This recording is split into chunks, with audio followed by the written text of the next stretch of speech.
The largest intelligence apparatus in the world, with the biggest budget in the history of the world, has been looking for Osama bin Laden for years and years and years, and can't find him. Some doofus, jerk-off reporter with a camera crew waltzes right into his hideout and interviews him. So why do all these fools believe this charade?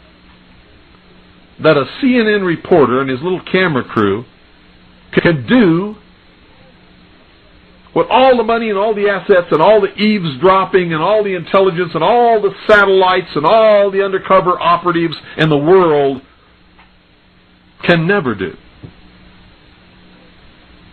It's because they're not trying, they don't want to. Osama bin Laden is their creation, and he is serving them well. I mean, is this some kind of incredible joke that people are so stupid they'll fall for this? And now we're being bombarded with messages that Osama bin Laden is planning to attack the United States of America and Israel.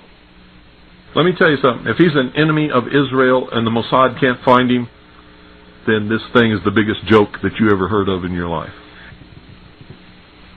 And I'm telling you, be prepared for a major attack.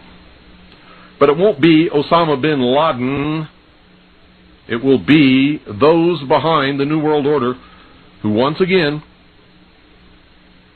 want to take the guns and the freedom away from the American people, because we're the only ones left in the world who can oppose the destruction of freedom in the world and then the implementation of a one-world totalitarian socialist government, and that is the goal. And whatever is going to happen that they're going to blame on Osama bin Laden, don't you even believe it. Another social illusion, social engineering project to change the minds and the attitudes and the beliefs of the people of the world, and especially the United States, to bring about one world socialist totalitarian government.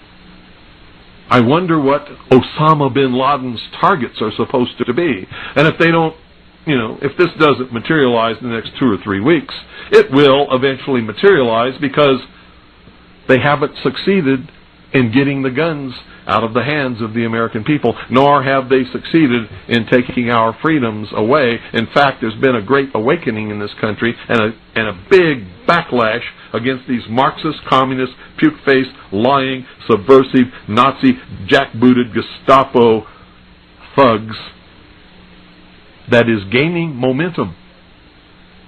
And so I can tell you with a certainty, they must do something terrible in order to stop this backlash and regain the sympathy of the mass herds of sheeple out there.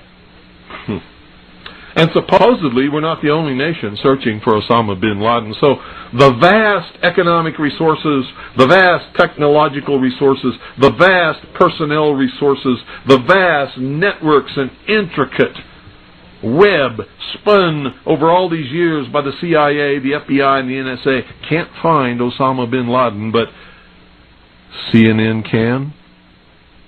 Bullshit. What a crying shame. How in the world could this country of all nations breed such a dumbed down, unthinking, illiterate, uneducated, stupid, ignorant population?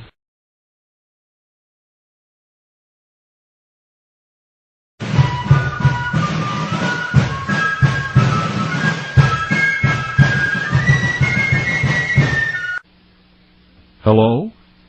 Anybody home? Or have you all just had a total migration of your brain power? You know what I'm talking about out there. And you know me, folks. I only care about the truth, period. The truth. And it's about time some of you got acquainted with the real hard truth. Well, you see, the government knows they can't pull another Waco. They got to try and get us to do something to justify what they want to do. Something stupid so that they could actually declare martial law and start rounding people up. Should always be prepared for any emergency. Oh, I was telling people to get prepared and stock up on 2 years of food storage and water and guns and ammunition and everything 8 years ago. Remember, we must have the moral high ground. So we have to wait for them to do something that justifies acting. Whoever fires the first shot loses. I've said that since 1989. I've been telling people that, and it's the truth. And if they fire the first shot, and the militia moves against them legitimately and lawfully to restore constitutional Republican government, and they bring the military against us, the entire American population will support us. But if we fall into these traps, forget it, it's all over. Revolution, you never know what the outcome of a revolution will be. But a restoration has something different. We all know what the outcome is going to be. We know what the goal is, to restore constitutional Republican government, to do away with the excesses in government, to arrest those who have subverted this country and destroyed it, and hold them until they can be tried by a jury of their peers as the Constitution dictates, and find out if they're innocent or guilty. And if they're guilty, hang them. They're trying to instigate the American people to rise up against the government to justify changing the entire character of this nation and bring about one world totalitarian socialist government. That's what they're doing.